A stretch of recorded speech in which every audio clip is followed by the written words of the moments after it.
Les ministères de la parole regroupent plusieurs types d'ouvriers, tels que l'apôtre, le prophète, le pasteur, docteur, évangéliste. En fait, ici, on parle de celui qui prêche, qui enseigne, qui déclare par inspiration divine des messages de Dieu, tout simplement. Et lorsque nous parlons de faux ministères ou de faux ouvriers, ici, il ne s'agit pas de prophète ou de pasteur ou d'un enseignant qui a pété les plombs à un moment donné dans sa marche avec le Seigneur et qui s'est mis à enseigner des choses bizarres, croyant que cela venait de Dieu. Non, il ne s'agit pas de ça du tout. Ce n'est pas ça un faux ouvrier. Ça, c'est juste un ouvrier égaré, il n'est pas bien, il fait des erreurs. Point final. Et les ouvriers égarés doivent, comme tout le monde, comme tout le reste de l'Église, soit être suspendus, ou soit se suspendre eux-mêmes. Parce que lorsque tu n'es pas bien dans ta marche avec le Seigneur, c'est très difficile de communiquer des choses bonnes. Et lorsque tu as des responsabilités, que tu es reconnu dans l'Église pour avoir la charge de toute une assemblée, tu ne peux pas te permettre de faire n'importe quoi en fait. C'est-à-dire que ce que tu vas faire va automatiquement impacter le peuple. Donc c'est pourquoi il est plus sage de se retirer un temps, il ne faut pas avoir honte, de dire « je ne vais pas bien, je prends un temps de retraite avec le Seigneur, une fois que je me remets bien, je reviens servir ». Donc ce type d'ouvriers-là, notre rôle à nous n'est pas de les juger, mais de les accompagner, de prier pour eux ou de prier avec eux. Ce n'est pas parce que quelqu'un se trompe dans ses messages que c'est un faux ouvrier. Soit il est égaré, parce qu'il s'est laissé disperser, il s'est laissé séduire, ou soit ça ne va pas dans sa vie parce qu'il a des combats personnels qui font que il a une baisse de foi, et malheureusement parfois lorsque ta foi elle est impactée, que tu le veuilles ou pas, cela peut devenir un accès au diable dans ta vie pour t'égarer loin de la vérité. Donc tu sais, si tu ne fais pas attention, si tu ne veilles pas, ça peut arriver à n'importe qui. C'est la raison pour laquelle le Seigneur nous demande de veiller sur notre propre cœur. Si tu n'as pas la charge d'une assemblée et que tu reçois des révélations bizarres, cela n'impactera que ta vie. Mais un ouvrier qui reçoit des révélations bizarres et qui est responsable d'une assemblée, responsable de brebis, il met les brebis du Seigneur en danger. Et malheureusement, il peut y avoir de graves conséquences, surtout chez les brebis qui sont mal affermies, les brebis faibles. Soit le mauvais esprit qui anime le responsable en question sera communiqué aux fidèles par imposition des mains, ce qui peut engendrer des dégâts dans la vie des autres. Soit le responsable va semer dans le cœur des fidèles par le biais de la prédication, ce qui peut engendrer de graves conséquences aussi. Quand tu es responsable, ce n'est pas honteux d'avoir une baisse de foi. Si on te suspend, en fait, on te rend service, sache-le. Et si tu te retires de tes fonctions un temps par toi-même, tu es humble. Tu te retires, tu te retrouves avec le Seigneur, tu soignes ton cœur, tu soignes tes pensées, tu soignes ton âme, et tu reviens tout neuf servir le peuple. Amen. Donc, ce type de cas-là n'est pas un faux ouvrier, mais juste un ouvrier blessé qui est tombé. Un soldat malade. C'est tout. Et comme toute maladie, tu prends ton traitement spirituel et tu te soignes. Et puis c'est reparti. Ton traitement spirituel, c'est Jésus-Christ. Donc, est-ce que tu sais que Jésus nous enseigne à laisser les faux prophètes, les faux pasteurs, les faux prédicateurs tranquilles? Eh oui. Un faux ministère de la parole, c'est un prophète, un docteur, un prédicateur, un évangéliste, un enseignant qui propage une fausse doctrine. Une doctrine contraire à la parole de Dieu, mais il la propage, lui, du 1er janvier au 31 décembre. Évidemment, à des fins souvent personnelles. Par exemple, sur Internet, nous pouvons généralement très vite repérer cette catégorie d'ouvriers. Ici, il s'agit de personnes ayant de fausses révélations du genre « Dieu m'a dit que tu avais 2 téléphones dans ton sac en venant à l'église. Dieu m'a dit que tu choses du 39. Dieu m'a dit que tu habitais dans telle ville. » Tu vois de quel genre de révélations je te parle là? Des révélations d'origine démoniaque qui ne servent absolument à rien du tout, qui n'édifient personne. Par ailleurs, tu dois savoir qu'ici, là, dans ce type de révélation-là, il s'agit d'un esprit de divination. Ensuite, depuis ces dernières années, nous avons un nouveau ministère qui s'appelle les défenseurs de l'évangile, là, appelé ministère de dénonciation. Ce sont des ministères qui prétendent avoir reçu de Dieu d'exposer les faiblesses des autres ministères. Du moins, des autres ouvriers qui tombent. Tu dois savoir que le ministère de dénonciation n'existe pas dans la Bible.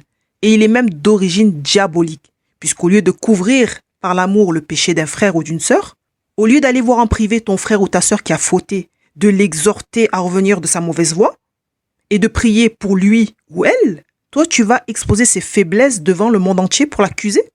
Ça, c'est pas un comportement inspiré du Saint-Esprit. L'accusateur, c'est le diable. Mon ami, la Bible dit « L'amour couvre toutes les fautes ». Tout le monde peut pécher dans la vie. Ça peut arriver à n'importe qui de s'égarer loin de Dieu. Et tout le monde doit savoir que si on se repent sincèrement, le Seigneur est fidèle et juste pour nous pardonner. La Bible dit que l'accusateur des frères, c'est le diable. Ce qui veut dire clairement que le ministère de dénonciation est d'origine diabolique. Que tu aies un ministère ou pas, ou que ton frère ou ta sœur ait un ministère ou pas, avant toute chose, vous êtes des êtres humains. Ce qui veut dire qu'aujourd'hui, si tu es debout dans le Seigneur, c'est une grâce. Fortifie-toi et fortifie-toi encore. Mais demain, tu ne sais pas si tu seras debout. Mon ami, nous sommes tous debout par la foi. Et parfois, les soldats de Dieu sont blessés et ils tombent. Donc, exposer les faiblesses des gens, je trouve ça très, très méchant. Pour moi, il faut vraiment avoir un mauvais cœur. Un chrétien sans miséricorde, pour moi, ce n'est pas normal. Il y a quelque chose qui n'a pas fonctionné dans ta conversion là. Ensuite, nous avons d'autres catégories de faux ministères de la parole, c'est-à-dire que on parle de ceux qui vont te pousser à contracter des crédits, par exemple, faire des prêts, pour que eux s'enrichissent. C'est-à-dire que dans ces cas-là, le faux prédicateur va souiller complètement le message de la prospérité. Il va ajouter à la parole de Dieu, il va tordre la parole de Dieu, et tout ça à des fins personnelles. En utilisant, bien évidemment, la Bible pour justifier ces arnaques afin de dépouiller les brebis sans connaissance. Alors généralement, ces ouvriers-là n'ont aucun scrupule à utiliser l'argent des fidèles pour le dépenser dans des choses peu glorieuses. Ce sont ces mêmes ouvriers qui culpabilisent les fidèles lorsqu'ils ne peuvent pas donner ou qu'ils ne veulent pas donner leurs dîmes et offrandes. Et ce sont les mêmes qui maudissent les fidèles qui ne donnent pas d'argent. Donc ces ouvriers-là utilisent des récits de la Bible pour faire du chantage à l'onction, du style « Si tu veux voir la provision miraculeuse dans ta vie ou sur ton compte en banque, tu dois donner chaque mois 750 € pour soutenir mon ministère, pour soutenir le oint de l'Éternel. » Tu vois de quel genre d'escroquerie là je te parle là? Voilà. La parole de Dieu est claire sur le sujet de l'argent. Que chacun donne comme il a résolu en son cœur, sans tristesse ni contrainte, car Dieu aime celui qui donne avec joie. Un point, un trait. Ensuite, nous avons une autre catégorie d'ouvriers qui oblige les fidèles à couper complètement les ponts avec leur famille, et ça c'est typique des sectes. Ici, ils n'utilisent pas vraiment la Bible en fait pour justifier cela, mais ils utilisent plutôt des techniques de manipulation. Tu dois bien comprendre que personne n'a le droit de te faire couper les ponts avec ta famille. Surtout si tu as une famille qui t'aime et que toi tu aimes aussi. Si tu es marié et que tu as des enfants, tu ne peux pas faire ça. La Bible dit quoi? Elle dit, si tu crois, toi et toute ta famille, vous serez sauvés. Et si tu es la seule personne de ta famille à connaître le Seigneur Jésus-Christ et que tu coupes les ponts avec eux, explique-moi comment tu vas leur annoncer l'évangile. Comment tu vas être la lumière dans les ténèbres, toi? Comment tu vas les ramener à Christ? Comment tu vas témoigner? Tu ne les vois plus, tu ne les calcules plus. Donc tu vois bien que ça ne va pas du tout avec la parole de Dieu. De plus, la parole nous exhorte à prendre soin de notre famille, en disant même que si tu ne prends pas soin de ta famille, tu es pire qu'un infidèle. Donc tu vois bien que ça ne marche pas cette histoire de couper les ponts avec sa famille. Ce n'est pas la volonté de Dieu. Après, si c'est ta famille qui te jette dehors à cause de ta foi, ça c'est une autre histoire. Mais quoi qu'il en soit, tu dois quand même leur montrer, même s'ils ont été méchants envers toi, tu dois quand même leur montrer que tu les aimes quand même et que la porte de chez toi est quand même ouverte pour eux. Ensuite, autre catégorie de faux ministère de la parole, c'est celui qui minimise le péché. C'est-à-dire que cet ouvrier t'enseignera le pardon de Dieu pour tous les péchés en disant « Tu sais, l'homme est faible, Dieu le sait. Donc si tu sens dans ton cœur que tu dois épouser 2 femmes, alors fais-le. Parce qu'il vaut mieux se marier à 2 femmes que de brûler. » C'est le mec qui va tordre la parole puissance 10 sous couvert de l'amour de Dieu et du pardon de Dieu. Et ça, c'est le genre d'ouvrier extrêmement dangereux qui détourne donc la parole de Dieu afin de garder certains fidèles sous sa coupe. Alors généralement, ces ouvriers-là n'enseignent jamais sur la sanctification et encore moins sur la droiture. Ils sont plutôt axés sur l'amour de Dieu, le pardon, la tolérance. Dieu nous aime et il nous pardonne toujours. Tu vois, ce genre de message là très doux là que tout le monde a envie d'entendre, qui fait du bien aux oreilles. Alors oui, c'est pas faux, Dieu nous aime, Dieu nous pardonne. Mais quand même, dans ce message-là, il manque un tas d'informations. La parole de Dieu nous dit que Dieu est lent à la colère. C'est pas écrit qu'il s'énerve jamais. C'est écrit qu'il est lent à la colère. Ça veut dire, à un moment donné, là, ça va chauffer. Généralement, ces brebis se sentent très très bien. dans ces assemblées-là où on prêche ce type de message-là parce que ça leur rend service finalement. La Bible dit que chacun est tenté quand il est attiré et amorcé par sa propre convoitise. Ce qui veut dire que la plupart du temps, ces ouvriers-là, ces prédicateurs-là de mensonges, n'ont pas vraiment besoin d'insister pour que des clients restent dans leurs assemblées. Puisque ce type de message, de doctrine, arrange très bien les croyants qui veulent pécher librement. Ceux qui veulent clocher en Christ là, un pied dans le monde, un pied dans l'église, sans problème de conscience. Tu ne peux pas dire j'aime le Seigneur et aimer seulement son amour, sa miséricorde et son pardon.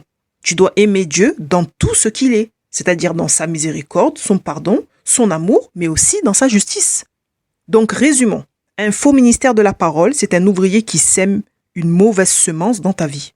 Il va subtilement te détourner de la volonté de Dieu en t'égarant loin de la vérité. Un faux ministère de la parole va te donner de fausses révélations. Il utilisera la Bible pour te dépouiller financièrement, en faisant pression sur toi. Il te manipulera au point que tu quittes même un bon emploi que Dieu t'a donné. Il te manipulera au point que tu quittes ta propre famille. Il va minimiser le péché et ses conséquences sous couvert de l'amour et du pardon de Dieu. Il va utiliser la parole de Dieu pour dominer méchamment les fidèles et se rendre intouchable avec cette grande phrase menaçante. Ne touchez pas au oint de Dieu. Si vous me critiquez, vous mourrez. Parce que ce type d'ouvrier-là aime savoir que les fidèles ont peur de lui. C'est le diable qui est derrière. Pour finir, un faux ministère de la parole se fait le défenseur de l'évangile sous un nouveau ministère qui, bien sûr, n'est pas du tout biblique et qui est inspiré par le diable. Ce ministère qui s'appelle le ministère de dénonciation ou d'exposition, ministère diabolique, car la Bible nous dit que l'accusateur des frères, c'est le diable. Exposer les faiblesses, les péchés d'un frère ou d'une sœur à la face du monde entier, sans problème de conscience, mon ami, tu as un gros problème. Un gros problème. Et il est de taille. Notre appel n'est pas aller d'exposer les péchés des frères sur la place publique. Mais notre appel, il est d'annoncer l'évangile, de guérir les malades, de ressusciter les morts. Et déjà, il y a beaucoup de travail. Et on n'arrive même pas à le faire correctement. On n'a pas le temps pour les commérages et les bêtises. Le Seigneur revient bientôt. Et l'Église n'est pas prête du tout, à mon avis. Exposer ton frère ou ta sœur qui est perdu à la face du monde, devant des non-croyants en plus. Mais ça, c'est diviser le corps de Christ. C'est pas faire l'œuvre de Dieu, ça. Et c'est aussi une porte au diable pour nous humilier. Pour humilier le corps de Christ. Les seuls soldats qui se tuent entre eux, ce sont les chrétiens. On est la seule équipe qui marque des buts dans notre propre camp en étant content. Mais on marche sur la tête, là. Tout le monde trouve ça normal. Toi, tu tires des buts dans ton propre camp, tu trouves ça normal. Ah oui, je dois donner quand même une précision. Il est possible d'exposer une fausse doctrine. Oui, ça, c'est biblique. Mais exposer un frère ou une sœur dans l'erreur pour essayer de détruire sa vie, ça ne vient pas de Dieu. C'est de ça que je parle depuis tout à l'heure. De plus, certaines personnes prêchent des hérésies tout simplement parce que c'est ce qu'elles ont appris dans leur école biblique ou dans leur assemblée. Il y en a qui prêchent des fausses doctrines et qui pratiquent de mauvaises œuvres par ignorance et non pas par méchanceté. Donc c'est pourquoi il faut vraiment discerner toute chose. Voici ce que Jésus a dit au sujet des faux ministères de la parole. Lisons dans Matthieu. Il leur proposa une autre parabole. Et il dit, « Le royaume des cieux est semblable à un homme qui a semé une bonne semence dans son champ. Mais pendant que les gens dormaient, son ennemi vint, sema de l'ivraie parmi le blé et s'en alla. Lorsque l'herbe eut poussé et donné du fruit, l'ivraie parut aussi. Les serviteurs du maître de la maison vinrent lui dire, « Seigneur, n'as-tu pas semé une bonne semence dans ton champ? D'où vient donc qu'il y a de l'ivraie ?» Il leur répondit, « C'est un ennemi qui a fait cela. » Et les serviteurs lui dirent, « Veux-tu que nous allions l'arracher ?» Non, dit-il, de peur qu'en arrachant l'ivraie, vous ne déraciniez aussi en même temps le blé. Laissez croître ensemble l'un et l'autre jusqu'à la moisson. Et à l'époque de la moisson, je dirai au moissonneur, arrachez d'abord l'ivraie et liez-la en gerbe pour la brûler, mais amassez le blé dans mon grenier. Que veut dire cette parabole? Le champ, c'est le monde. La bonne semence, ce sont les fils du royaume. L'ivraie, ce sont les fils du malin. L'ennemi qui l'a semé, c'est le diable. La moisson, c'est la fin du monde. Les moissonneurs, ce sont les anges. Et Jésus, il ajoute quoi au verset 40? Il dit, « Or, comme on arrache l'ivraie et qu'on la jette au feu, il en sera de même à la fin du monde. Le Fils de l'homme enverra ses anges qui arracheront de son royaume tous les scandales et ceux qui commettent l'iniquité. Et ils les jetteront dans la fournaise ardente où il y aura des pleurs et des grincements de dents. Alors les justes resplendiront comme le soleil dans le royaume de leur Père.